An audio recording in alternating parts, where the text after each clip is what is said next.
Cuba Información.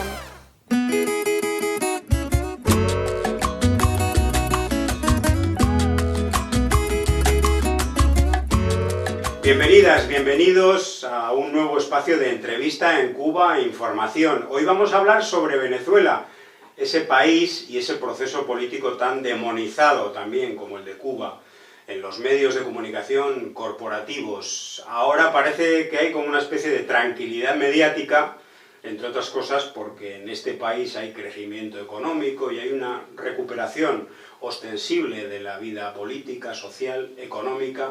Bueno, sobre esto y sobre otros aspectos, como por ejemplo, ¿qué pasa con las mujeres, con la igualdad de género en este país? Sobre todo esto vamos a conversar con Diva Guzmán, a quien damos la bienvenida a Cuba Información. Diva Guzmán es vicepresidenta de Mujeres del PSUV, del Partido Socialista Unido de Venezuela, el principal partido de gobierno, del gobierno de Nicolás Maduro. Es diputada a la Asamblea Nacional de Venezuela y ha sido ministra de Mujeres e Igualdad de Género hasta hace muy poquito tiempo, hasta este año pasado concretamente. Y bueno, vamos a conversar sobre varios temas de Venezuela, porque primero te quería preguntar, ¿por qué crees que ahora hay una especie de pausa, ¿no? De pausa en la agresividad contra Venezuela, que por lo menos aquí en Europa la notamos después del impasse de las últimas elecciones presidenciales, la gran campaña mediática en contra del proceso electoral? ¿Por qué parece como que hay una especie de pausa mediática en esa agresividad? ¿Qué es lo que está ocurriendo en Venezuela? Bueno, primero saludarles y agradecerles por recibirnos acá en su hermoso país. Estoy por acá por primera vez y lo que he visto me lleva enamorada, tan enamorada como Venezuela. Yo creo que responder esa pregunta, que es bien desafiante porque es lo que acontece, como decimos en Venezuela, en caliente. 28 de julio fue ahorita, hace apenas unos meses, y en ese momento evidentemente se tejió toda una opinión, una situación que mediáticamente daba por sentado que hubo un resultado, que hubo una realidad que no es la que decidió el pueblo de Venezuela. Eso por supuesto que tuvo todo un respaldo de los medios de comunicación, de las redes sociales, ayudó a generar una matriz que parecía que había una verdad, que había ganado otro candidato, que había otra situación de guerra en Venezuela. Toda esa manipulación mediática, afortunadamente Venezuela logró desmontarla, el movimiento revolucionario bolivariano logró desmontarla. Y en días pasados, apenas hace unos días, el presidente Nicolás Maduro tomó posesión. Lo hemos dicho en varias ocasiones, para nosotros ese evento generó una ruptura porque impuso algo que yo sintetizo en una palabra: impuso el respeto. Impuso el respeto. Con el respeto, evidentemente, se va tejiendo las condiciones para el reconocimiento. Y ya han dado muestra países que además estaban de frente, liderando la guerra en contra de Venezuela, han dado muestra de querer reconocer lo que pasó. Venezuela fue a un proceso electoral, el pueblo de Venezuela fue a un proceso electoral el pasado 28 de julio, el pueblo de Venezuela que pasó por su elección número 30, 31, son tantas elecciones que a veces perdemos la cuenta. Y en ese momento tomó una decisión e impuso su decisión y llevó al presidente Nicolás Maduro a la reelección y a la juramentación. Había unas tensiones, hubo unas tensiones en donde parecía que se iba a juramentar otra persona, en donde manipularon a un electorado, y que efectivamente ha quedado demostrado con los últimos acontecimientos que todo lo que hace la oposición venezolana es solo y exclusivamente y únicamente para acumular dinero. Es decir, la política de ser político en Venezuela de derecha, no sé en otras partes del mundo, pero representa una oportunidad de hacer negocios. En cambio, el proyecto venezolano, el proyecto revolucionario, el proyecto país que nosotros tenemos representa la posibilidad de construir desarrollo social, y eso es lo que defiende el pueblo venezolano. Tú apuntabas el asunto del dinero y la derecha o la extrema derecha venezolana, y hace muy poquitos días desde Estados Unidos se tomaban decisiones, incluso órdenes ejecutivas del presidente Donald Trump en torno a una agencia llamada USAID, ¿no? Agencia para el Desarrollo de Estados Unidos, que probadamente ha estado financiando con más de 1.000 millones de dólares. Millones leí. Sí, Se sí, excede.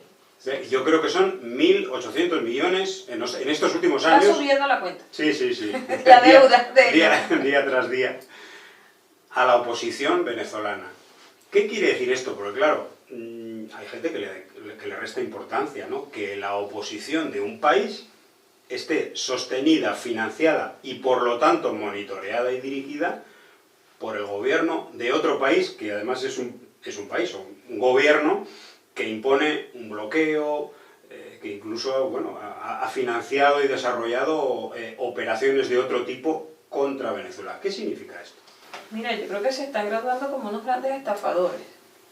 Estafan a quienes precisamente creen que tienen el control en el mundo, y ha quedado demostrado que efectivamente nada de lo que ellos proponían, nada de lo que decían era verdad.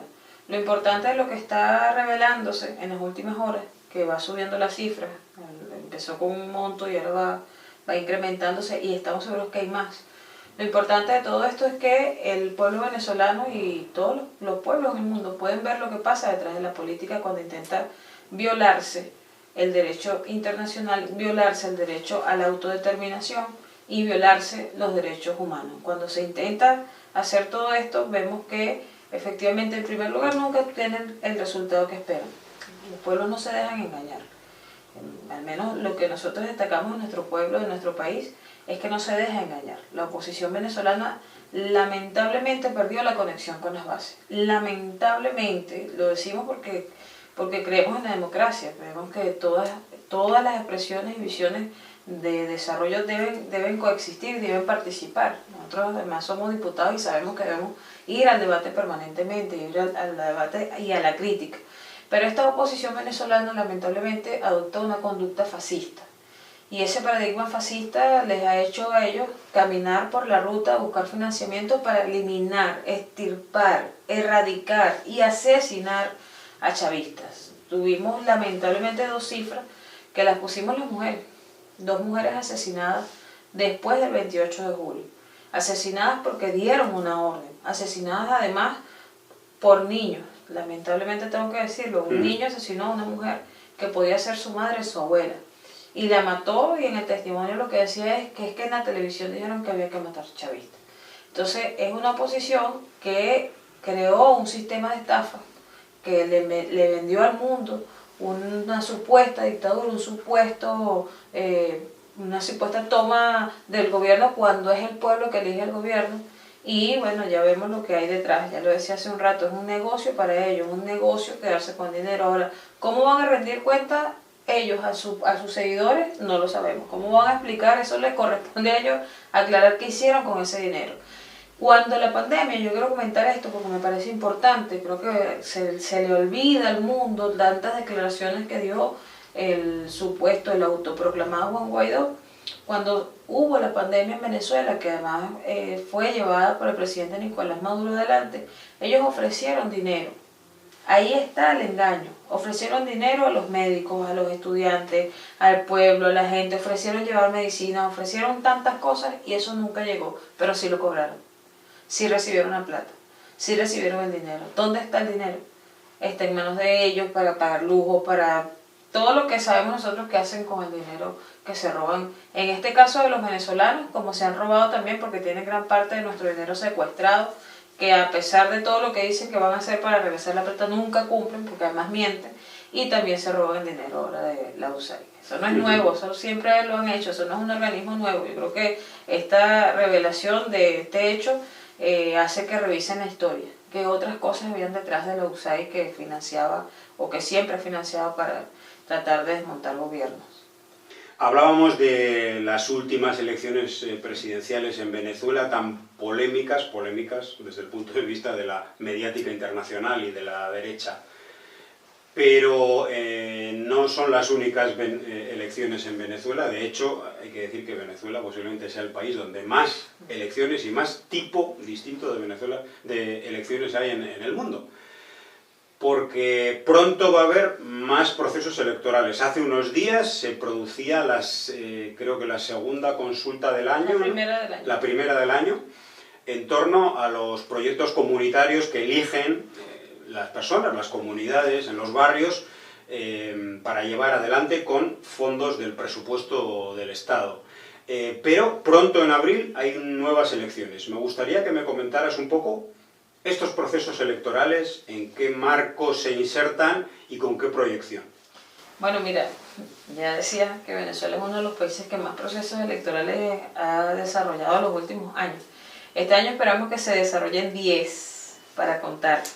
Ya inició el primero fue el pasado 2 de febrero, donde precisamente el 2 de febrero cumplía 26 años la revolución, la llegada del comandante Chávez. Se hizo la primera consulta popular del año, en donde los proyectos que además más demanda tienen están vinculados a los servicios, a todo lo que es el desarrollo de la vida en comunidad, bajo una forma que está ayudando a configurar la organización en el territorio, los circuitos comunales. 5.334 circuitos comunales. Ayer precisamente el presidente Nicolás Maduro activaba la quinta T, que es parte de su plan de gobierno, por el que ganó las elecciones, que es la T política. Y en ese proceso de activación bajó los primeros recursos, pero giró la instrucción, dio la orden directa a los gobernadores y gobernadoras que financiaran el segundo proyecto.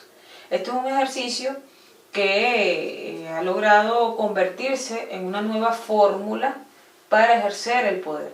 El presidente Nicolás Maduro trae una propuesta que es que las comunidades de manera directa, organizada, prioricen, pero además con el poco recurso que tenemos, decidan a quién o cuál de los proyectos va a ser financiado.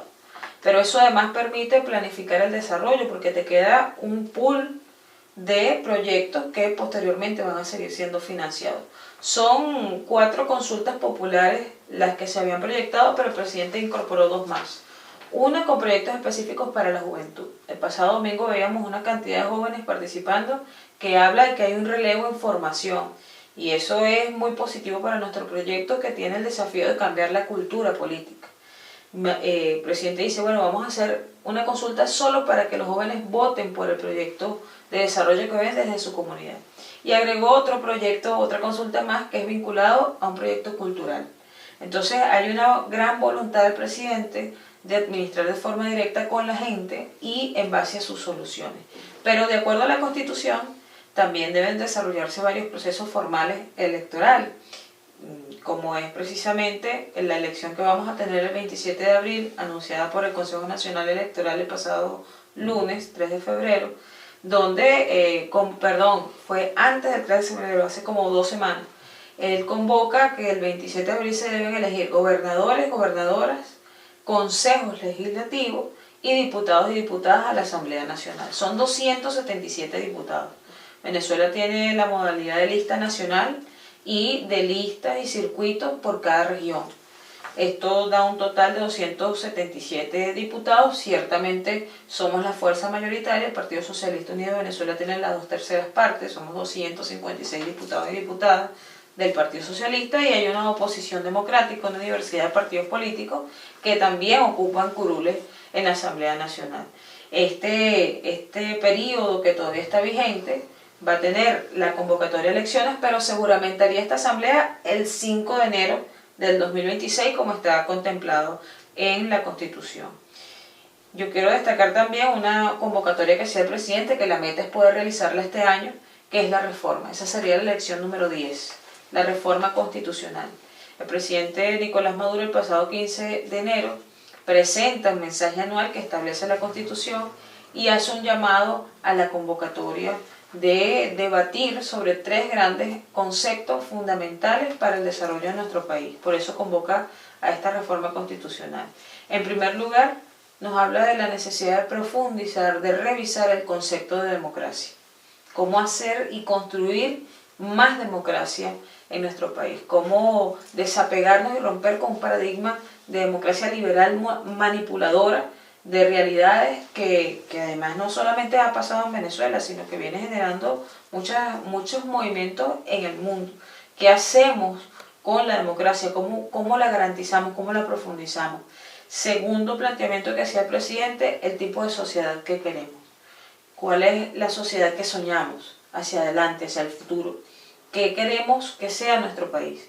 ¿Qué queremos que sea nuestra gente, nuestros niños, nuestras generaciones? Que por supuesto nacemos en esa maravillosa tierra. Y en tercer lugar, él plantea el debate sobre el modelo económico. Ahí, por supuesto, es un gran desafío con mucha pertinencia. Tenemos más de 12 años atravesando una guerra económica despiadada. Una guerra económica que ha dejado cifras negativas, pero que además creó un gran desafío como país, que es salir adelante, es hacer con lo poco mucho, es crear con nuestras propias capacidades nuestro modelo económico, es romper la dependencia, y yo creo que eso responde un poco a lo que preguntabas inicialmente, qué está pasando en Venezuela, qué está haciendo Venezuela, que ya la cosa no está mirándose como antes. Venezuela está logrando, gracias pues a la estrategia de nuestro presidente y todo su equipo de trabajo, salir adelante en lo económico. Está logrando brincar los distintos obstáculos y está logrando educar a un pueblo que, tengo que decirlo, que nos acostumbramos a la cultura rentista. Un país rentista, un país rico en petróleo, un país que todo lo resolvía vendiendo el petróleo, y hoy en día se ha obligado al pueblo a transformar, a sembrar el petróleo. En ese proceso el presidente convoca como tercer punto esta reforma constitucional precisamente el debate sobre el modelo de desarrollo económico. Creo que la sapiencia popular va a responder a esas preguntas con una firmeza y con una inteligencia de mirada hacia adelante que va a dar mucho de qué hablar en el resto de los países. Para nosotros particularmente es muy importante que este debate se rompa las fronteras de Venezuela. El debate sobre la democracia, el debate sobre el modelo económico y el debate sobre el tipo de sociedad que buscamos. En estos tiempos no puede ser un debate solo de Venezuela, creo que tiene que ser un debate que nos invite a todas y a todos a nivel como humanidad a reflexionar sobre estos grandes temas.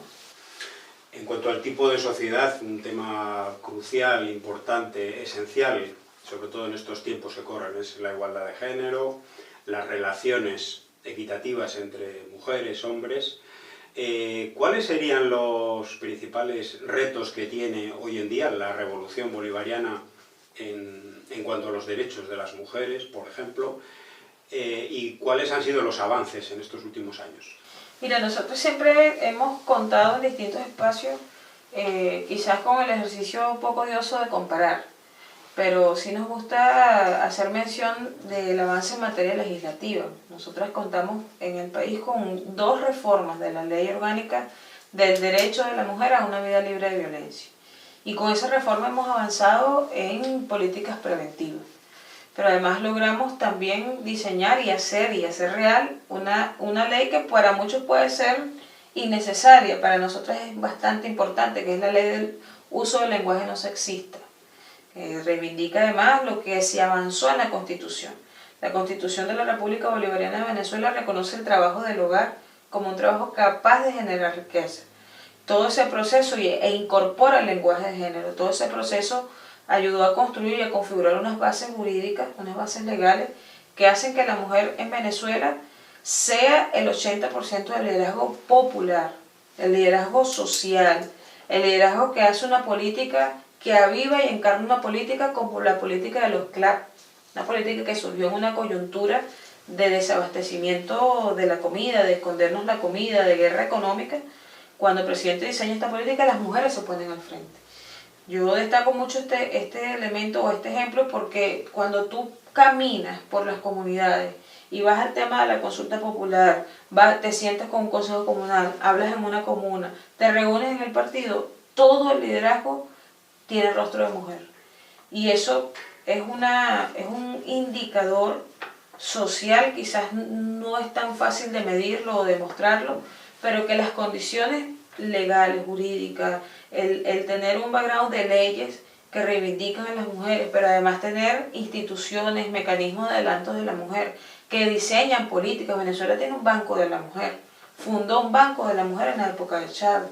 Venezuela tiene un ministerio de la mujer, pero además también tiene un instituto de la mujer, tiene escuelas de formación y tiene un sinfín de programas que hacen que reivindican a las mujeres. En Venezuela se habla del parto humanizado y es un programa que le dio un vuelco, un programa que no demanda muchos recursos, sino demanda mucha voluntad de humanizar el derecho a nacer. Y creo que si menciono todas las políticas me extenderé muchísimo en el espacio que nos das, pero sí hay una reivindicación a la mujer. Actualmente las venezolanas, o al menos las militantes del Partido Socialista Unido de Venezuela, que estamos modo congreso, en este mismo momento que se graba este programa, estamos en el Congreso Extraordinario debatiendo sobre la importancia de la paridad política. Vamos a una elección el 27, pero las mujeres llevamos el planteamiento con mucha firmeza de que se debe mantener la paridad política. Esto lo hace el Partido Socialista Unido de Venezuela, esto no lo hace ningún otro partido en Venezuela. No garantizan la participación de las mujeres en sus partidos, en nuestro partido sí. Y además estamos planteando como mujeres, como movimiento de mujeres, la alternabilidad. Es decir, que no todas las mujeres salgan de suplentes de los hombres. Esto ha sido una movida que no solamente la llevamos las venezolanas, sino que se lleva en varias partes del mundo. Conocemos la lucha de los movimientos de mujeres acá, por ejemplo, que también avanza en la agenda de lucha de género, pero hay países en donde todavía hay desigualdad con respecto a la participación política de las mujeres. En nuestro país estamos reivindicadas además porque somos las únicas, en tantos debates que llevamos con mujeres, somos las únicas que contamos 2 presidentes feministas. El comandante Chávez se declaró feminista y fue el que hizo posible la avanzada de las mujeres. Y el presidente Nicolás Maduro se declaró feminista y ha hecho nacer misiones. El presidente fundó la Gran Misión Venezuela Mujer, una gran misión, una política pensada para atender la vida de la mujer. En todas sus etapas, en todos sus ciclos, la mujer no es solo la que produce, la que tiene una edad activa o la joven, sino la mujer que pasa ya a una edad en donde le toca atravesar la menopausia, en donde le toca atravesar el climaterio, en donde le toca pasar distintos procesos, la mujer adulta mayor. Si ustedes van a Venezuela, encuentran por todas partes una mujer adulta mayor, las abuelas y los abuelos al frente de todas las luchas y batallas. Son personas decididas a entregar lo que les queda de vida. Es decir, en Venezuela hay una política que nosotras hemos denominado que garantiza una sociedad que cuida a sus ciudadanos y ciudadanas. Yo creo que desde ahí pudiéramos reivindicar el papel y la relación entre el gobierno, el partido y el movimiento de mujeres. Hay una relación positiva y una relación asertiva, por eso es que en las elecciones la decisión la toman las mujeres. Nosotras hicimos campaña en el 28 de julio con una consigna, decíamos, con el voto de la mujer Nicolás vuelve a vencer. Y después que pasó el 28 de julio, cantamos, con el voto de la mujer, Nicolás volvió a vencer. En Venezuela mandamos a las mujeres porque en Venezuela las que defendemos, las que salimos para adelante, las que hacemos la política, las que estamos al frente, somos precisamente las mujeres. Está demostrado estadísticamente. Por último te quería preguntar o te quería pedir si puedes resumir un poco, ¿qué es esto de las 7 transformaciones? Tú has avanzado algunos elementos, pero en resumen, ¿cómo se podría explicar? Mira, el plan de las 7 transformaciones es el plan político de trabajo, es el sueño, es el anhelo, es con lo que fuimos a un proceso electoral. Pero además tiene sus orígenes en el plan de la patria que diseñó el comandante Chávez. Chávez nos entregó el plan Simón Bolívar, luego diseñó él 2 planes de la patria, al menos en vida. El presidente Nicolás Maduro le dio continuidad con el plan de la patria. Y en esta ocasión hay una reflexión bien interesante, la hacía cuando instalaba la plenaria hace 2 días, la plenaria del Congreso. Él decía, nos hemos dedicado a administrar lo que tenemos. Tomamos una gobernación, tomamos un ministerio, tomamos una alcaldía, administramos lo que tenemos. Pero realmente se trata de transformar esa realidad. El presidente convocó a distintos congresos durante el 2024. Esos congresos fueron diseñando la ruta. Y ya no hablamos solo de objetivos, hablamos de transformar realidad. Él habla de 7 transformaciones, la política, lo económico, lo social, lo ecológico, proteger el medio ambiente, la geopolítica, que es un desafío, por supuesto. Él fue canciller durante 6 años, canciller del comandante Chávez, y el derecho a la ciudad. Hablábamos en un principio de una T de servicios básicos, no del derecho a la ciudad.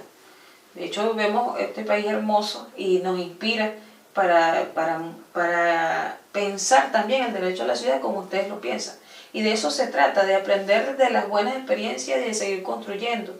No es un plan que es una camisa de fuerza, es un plan que está en construcción permanente y que lo ha anunciado el presidente, va a llevarlo a la Asamblea para que los diputados y diputadas debatamos y lo hagamos ley. Venezuela legisla sus planes de desarrollo, Venezuela debate sus planes de desarrollo y Venezuela avanza con la gente para concretar metas. Todo ese proceso además demanda evaluación permanente. Y en esa evaluación permanente está todas las plenarias, todos los congresos, lo que además vivimos invitando cariñosamente a todos y a todos los dirigentes que puedan ir a debatir con nosotros para poder consolidar la patria que soñamos. Lo que sí tenemos los venezolanos y venezolanas es que somos unos eternos bolivarianos soñadores y soñadoras, y de ahí nadie, eso es lo más difícil. Preguntaría más de uno, ¿por qué no ha caído? Porque nosotros somos gente de esperanza, gente de fe y gente de mucha convicción en que el proyecto nuestro lo diseñó Bolívar, lo retomó el comandante Chávez y nos corresponde a nosotros como generación de venezolanos y venezolanas materializarlo. Lo estamos materializando. Hace unos días fue el 4 de febrero, que además estuvo al frente el comandante Chávez, el capitán Diosdado Cabello.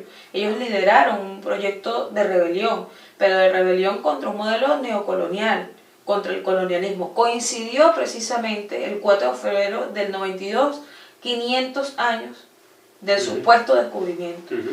Nicolás identificaba ese momento como una ruptura importante y que ya llevamos más de 26 años avanzando en esa transformación. No es fácil, no la tenemos fácil, pero hay generación y generación y generación de venezolanos que vienen detrás y más atrás formándose para darle continuidad a la concreción del proyecto de Bolívar.